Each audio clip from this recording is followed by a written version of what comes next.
All right. Hello and welcome to the Prodigy class. This is our lesson 2 for our rollerball game. Today, we're going to get our game working similar to this here. As you see, the camera is going to move along with the ball, and you'll be able to rotate your screen in order to look around as well as pick up collectibles. As hard as this is proving for me to do right now. But you'll be able to pick up collectibles. Uh, Is it because like the way that we programmed the ball to move in those directions, the reason why it's not so sharp? hmm. Oh, within that low enough? um, yeah, because right now we currently have our ball moving in 4 directions, but our camera does not follow. And Mm, there are ways that you could go about programming this ball to follow the camera in an infinite amount of ways almost, right? Uh, and there's some that are very simple and there's some that are very complicated. Now we're doing one that's more towards the simple end. But I actually want to get you guys to give it a try yourselves in the very beginning, knowing what we know about parents and parent-child relationships when it comes to Unity objects. So why don't we take a minute, and I'm just going to say 2 minutes, because it's not going to be that crazy. Um, and just give it a shot. Try to get your camera to follow your ball without having to write any fancy script or anything.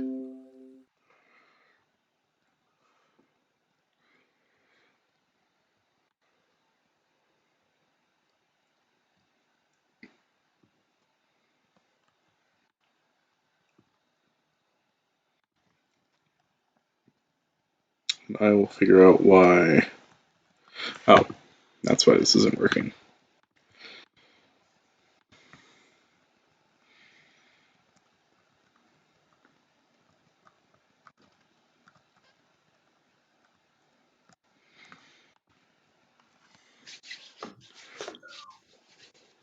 we're basically just copying a camera to the game object, right?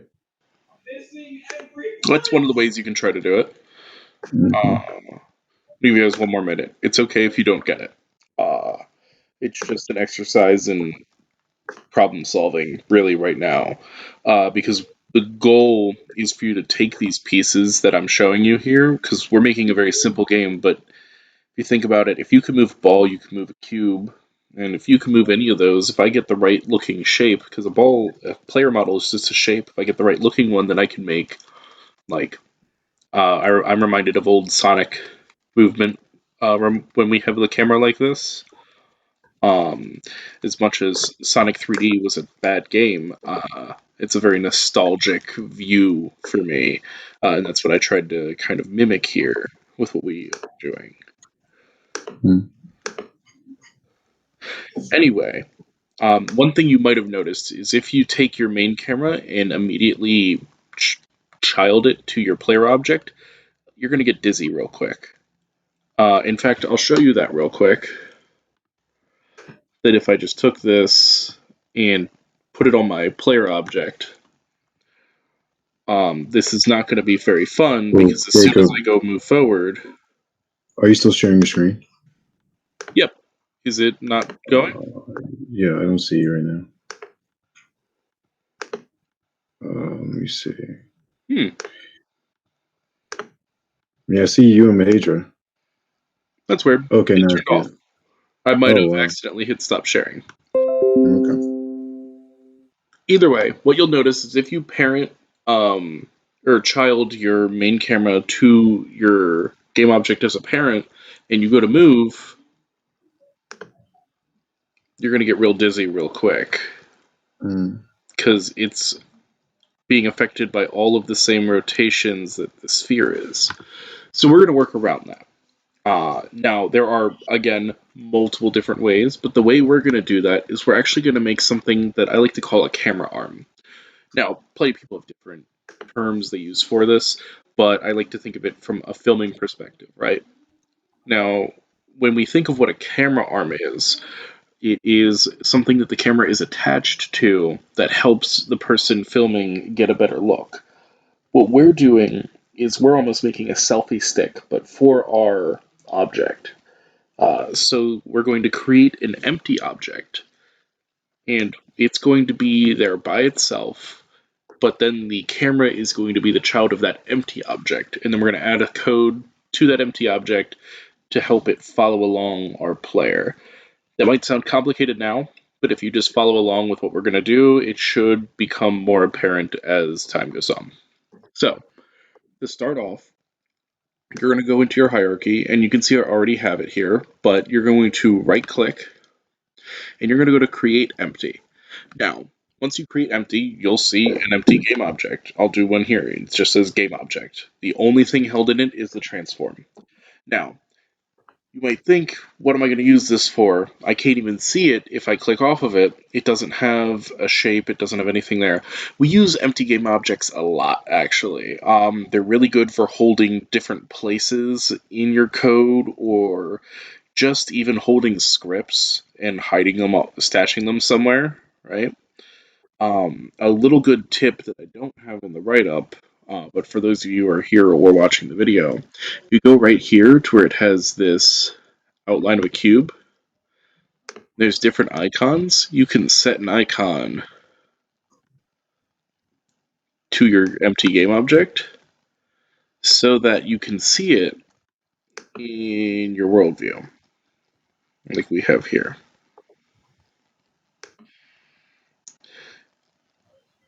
All right. So I'm going to delete mine, and you're going to make your own, and I want you to name it camera arm, lowercase c, capital A, camera arm.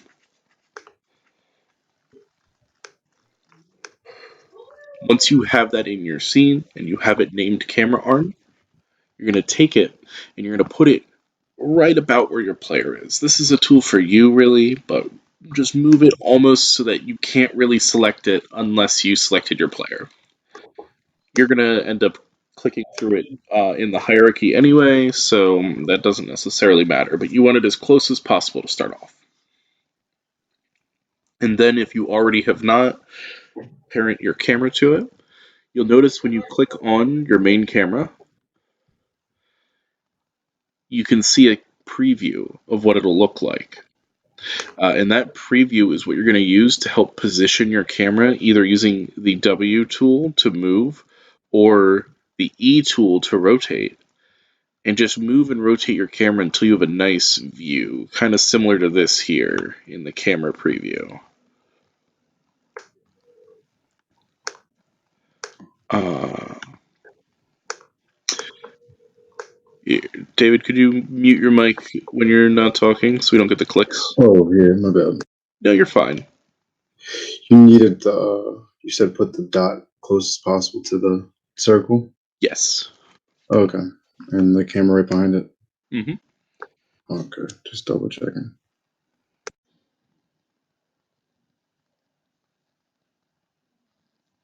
Okay. So, once we have that there, and you have your camera as a child to this object, right?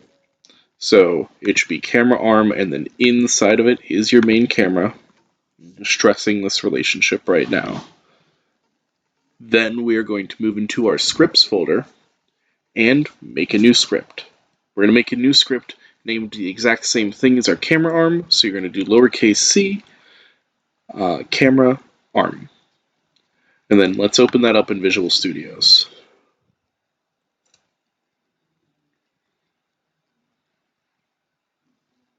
I'll give yours a second to open up. Once you get it open, do not start copying this right down right away. Let me explain through it as we go and talk about why we're doing certain things, okay? Great. So, now that we have Visual Studios open and we have our camera arm open, we'll be looking at our void start and our void update. Now, what we need to accomplish with this code is we need to make it so that our player will always be in view of our camera. And our camera is now positioned so we'll always be in view of this empty object that sits alone. The first thing we need to get for that empty object to be able to mimic where the player is at all times is the player itself. So the first thing we're going to make is a public game object called player. Nextly, we're going to make another public game object. We're going to call this one camera speed, again using camel case. Now, we want to be able to control the speed of our camera. Some of us might have a different speed game, some of us might want a different feel, and it's very nice for us to be able to control that in the inspector.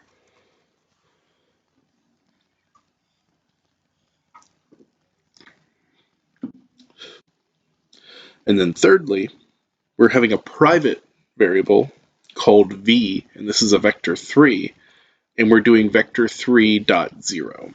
And we're going to actually assign it up when we state our variables. Now, the reason we are making v is actually to reference it later in some math that we're going to be doing, because there's a pre-built function that you can see if you look down an update that we're going to be using called smooth damp. And it requires a reference in order to figure out its movements. And we want to reference 0, 0, the very center of our scene. So we're making v equal 0. This is in reference to velocity. If this were to equal anything else, our camera might carry itself a little bit further. The object might try and move a little bit more if it had a rigid body. It doesn't, but we're being safe.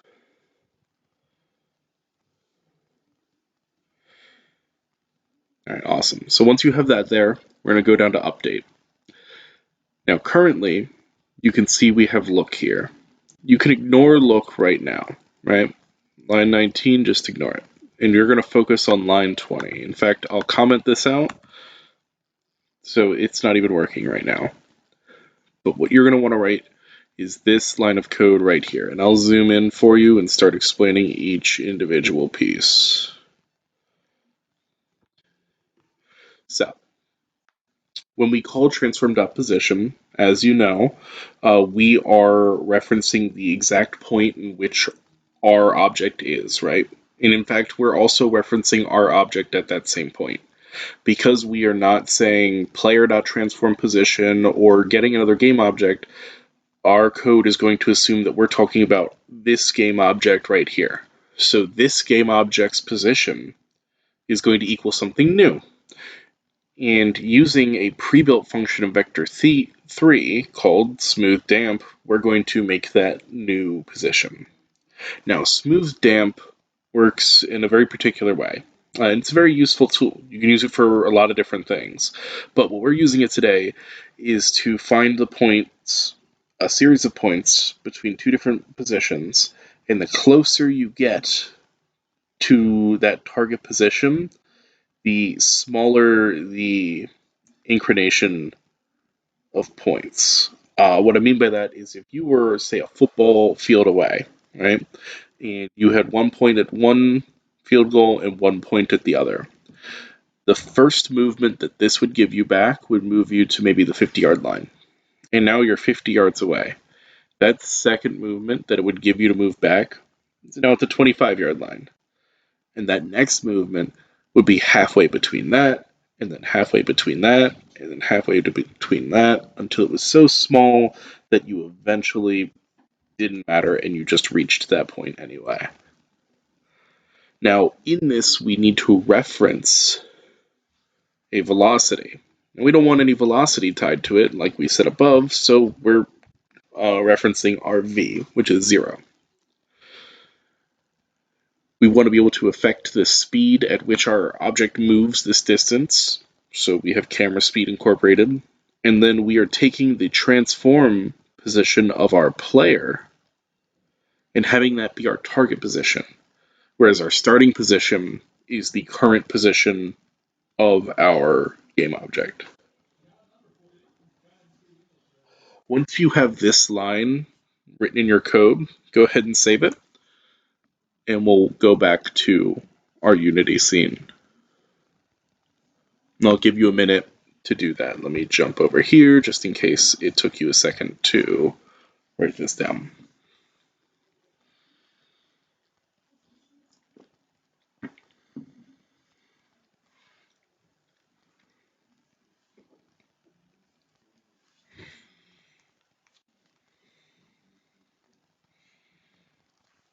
All right,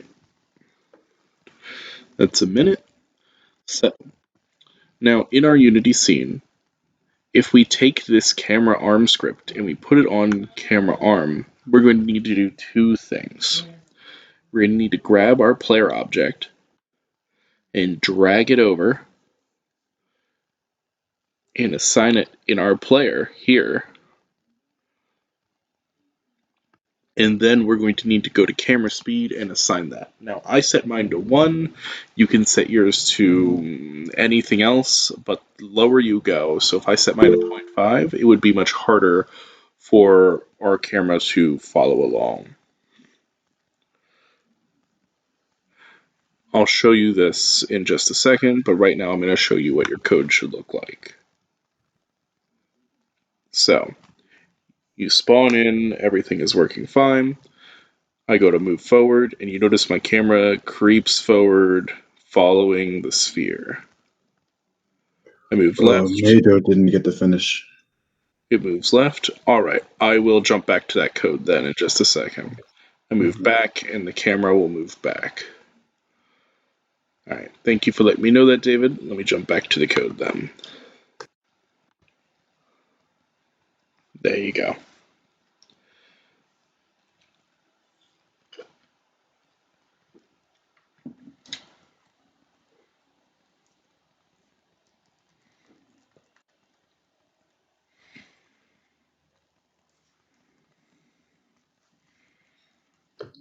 For some reason, I'm getting an error on vector 3. It's telling me that it says that vector 3 is an ambiguous reference between system numeric vector 3 and Unity. Um, and it's just those. Everywhere vector 3 is, I have error. If you are looking at your Visual Studio's code right up here, does it say assembly C sharp? Yes, it does. And you have private capital V vector 3 V Yeah. equals. You have that exactly the way it is there. Yep. Are you missing any semicolons anywhere? Not at all. It must be something else with the game. I don't look like anything's wrong with the code. I'll just follow along. I might just figure it out. Okay. Yep.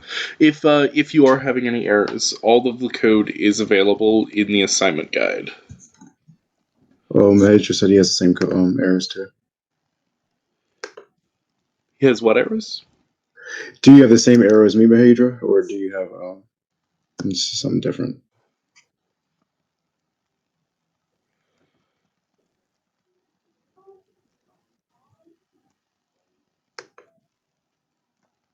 Because I can share my screen, but I don't want to take too much time from you. If you want to move Let's keep going. on. Okay. Feel free to look at the guide and try and figure out what that is. And Okay. if you don't reach it at the end of class, then I will help you fix it going further.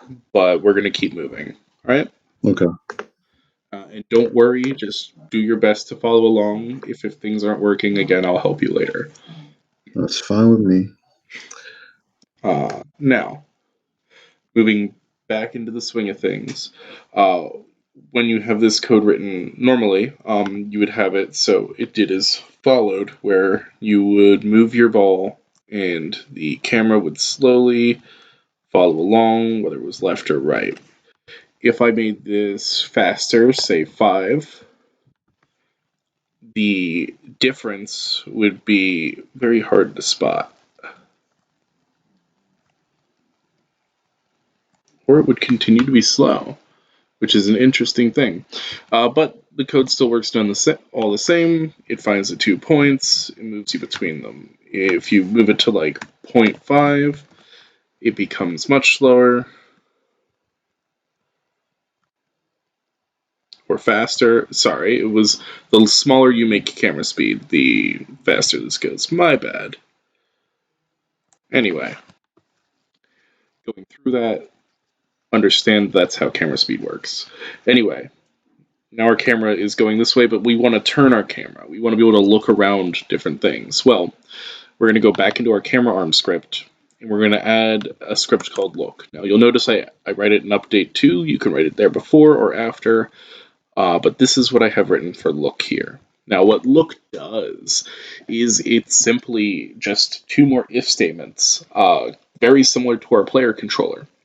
But the function that they use instead of any add force or instead of any translate is rotate around. Now you'll notice we rotate around by a positive integer of 90 and a negative integer of negative 90. And these, in fact, aren't even integers, they're floats, but it doesn't necessarily matter for this purpose here. We're adding this functionality to our A and D keys, right? And we've already gone over key code and get keys and inputs, right? And the purpose of this is to give that player that option because we're in a 3D world, right? You need a 3D way of viewing that world. If it's only a 2D manner of viewing the world, is your game even really 3D or is it cleverly 2D? Show off the work you're doing, show off the things you're doing. There's no purpose in going in and making this big elaborate 3D game if nobody can view it easily or correctly for that matter. So we're going to write this function in underneath of our update. You got to make sure it's underneath. If you look at my line 21, that's where update ends, and then this function ends at line 33, and then we have our closing bracket here at the end.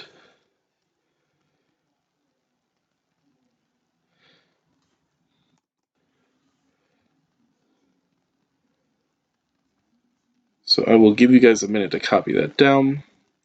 Now, the reason we can rotate this ambiguous game object and our camera will keep looking at our player and still move to the desired location is because it's almost like you're holding a stick or you're holding a video camera and filming yourself, right? If I turn my entire body and I'm holding a selfie stick facing me, the camera isn't stagnant, it's moving too. In fact, it's rotating around you as the axis, right? Consider this empty game object our axis for the camera, and it's always facing in. So whenever we rotate that axis, the camera will rotate as well. Now we have the added benefit of this axis not actually being tied to our player, but this empty throwaway game object, right? So we can rotate that object as much as we want in any strange direction we want, and it won't actually affect our player, nor will any weird rotation our player comes into will affect this object. It's only the locations that matter, and the locations are what we care about because we want our camera always being able to follow this game object.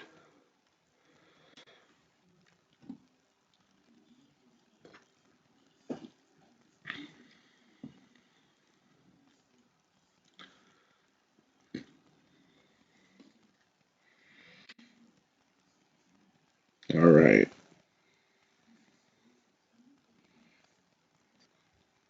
Awesome. Awesome. So, now that we have that look in there, right? You got to make sure that you call it in the update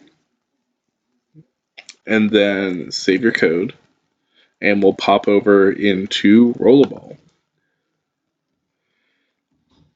Once that saves, you should notice that you can move forward and backward, and then on top of that, I can turn my camera screen and see everything that I normally cannot.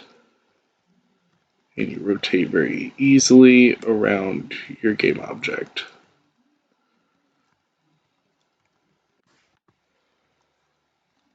Awesome. So now we have this added visual interface to our player, right? We can see our game world better. Let's add some objective. Let's add something interesting to our game world that we have a goal of doing, right?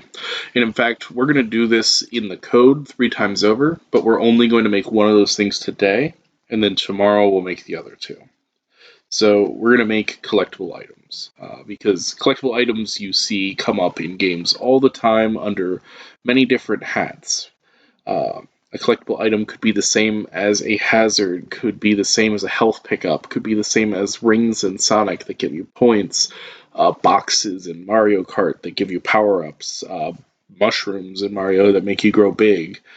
Uh, there's all these different collectibles scattered around.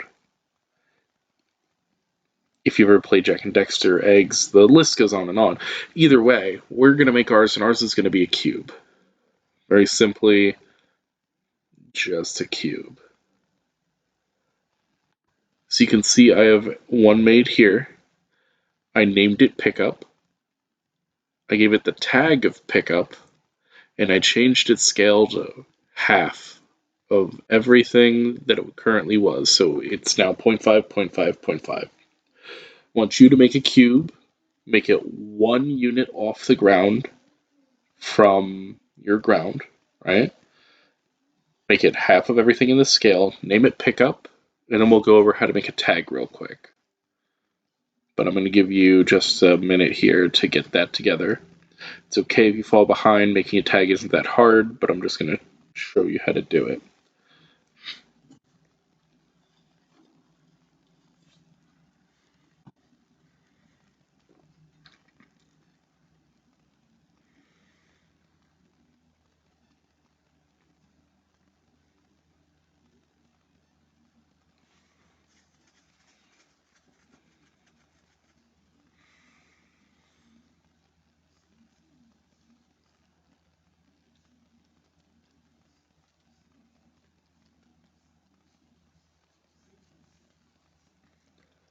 Awesome.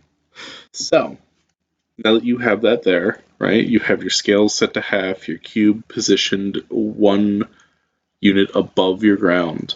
We're going to add a tag. Now, to add a tag, you're going to click on this drop down here, right underneath name, and then you'll see add tag at the bottom. You're going to click that, and it'll bring your inspector to a new window. Now, you can see I already have pickup made, but if I hit the X here, I can create a new tag. So write in pickup, hit save, and then you're going to actually want to go select your object again to change the tag. This is a new window in the inspector entirely. So anything you do here isn't necessarily affecting that object.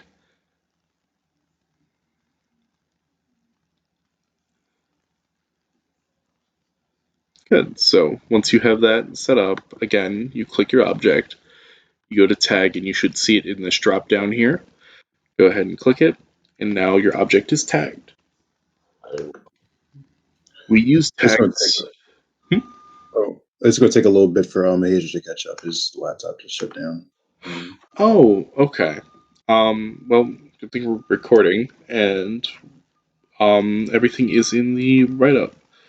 So I'll give it a minute and then keep going.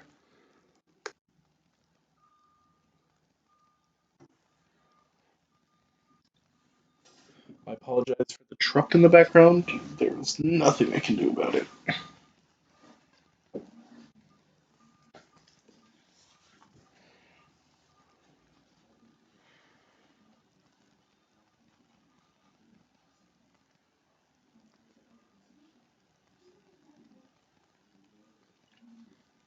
Did you add a rigid body or anything to the The cube? the No. pickup project? Yeah. Okay.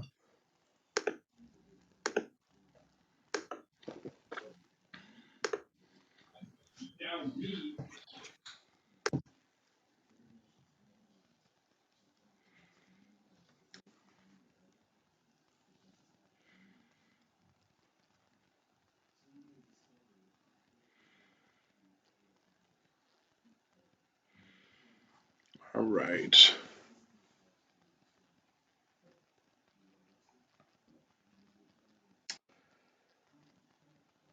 All right. We're gonna pick back up in 1 minute. Don't stress out if you're behind. All of the code, again, is available in the activity guide.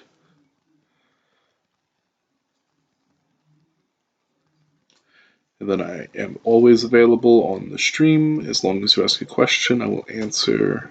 Oh Usually. no! Did you see what Majors just wrote? What? He said he lost his camera arm script.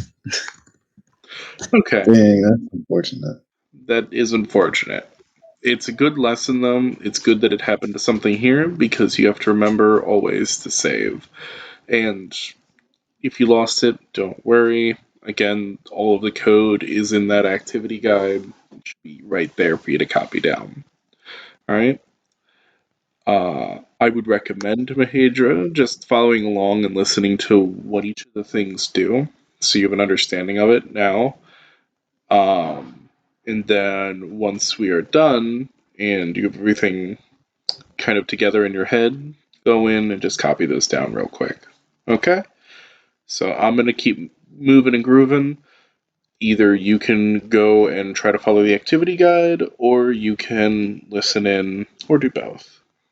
Anyway, now that we have our pickup made and tagged, we're going to use that tag in our code. Now, tags are very useful, and that's like a blanket statement, but I should elaborate on it. Tags are very useful in coding because they help us differentiate objects. Uh, Not everything named pickup is going to have a tag that corresponds with pickup, and not everything that is a pickup is going to be named pickup. We can use tags to generalize objects and identify large swaths of them, or to pick out 1 in 100, right? There's a lot of different functions pre-built that are like find game object with tag, and we'll give you a list of game objects with a tag. Uh, they're just another means of identifying things aside from the name. And because we have those two identifiers, it gives us a lot of functionality between it. So although we're using pickup right now in this sense, we will use pickup again later in another sense, and you'll see when that in the next class. But for right now, what we're going to do is we're going to open up the player controller.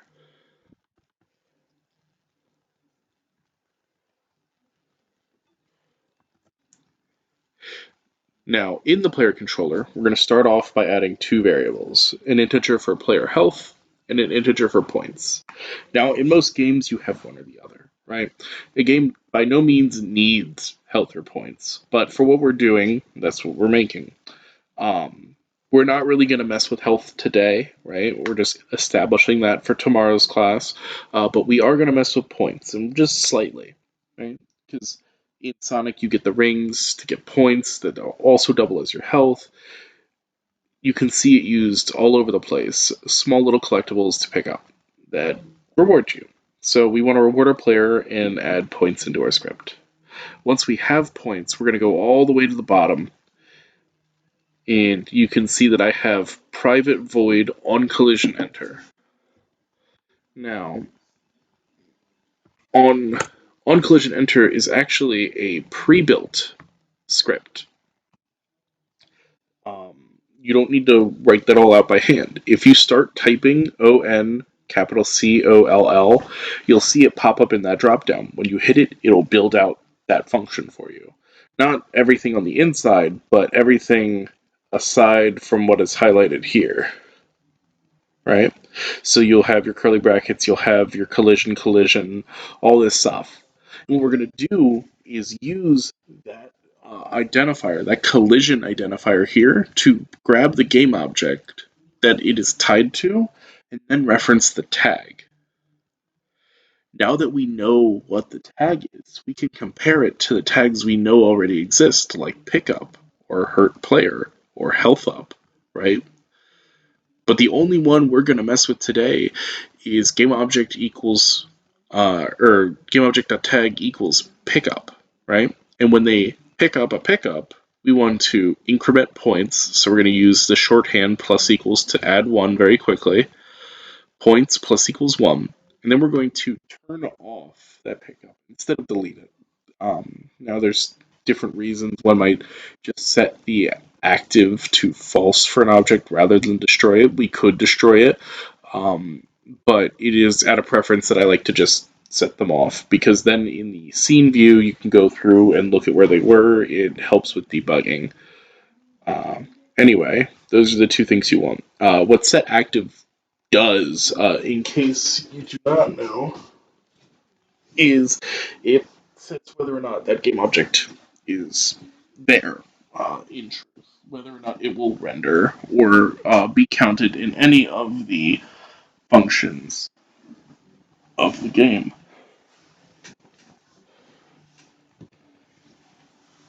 If it is false, it will not only not render, but it won't be visible to the player, and it won't affect anything else. So you can only collect it once still. It's better than destroying a game object, because if you destroy a game object and you reference it somewhere else, it'll cause an error in your code.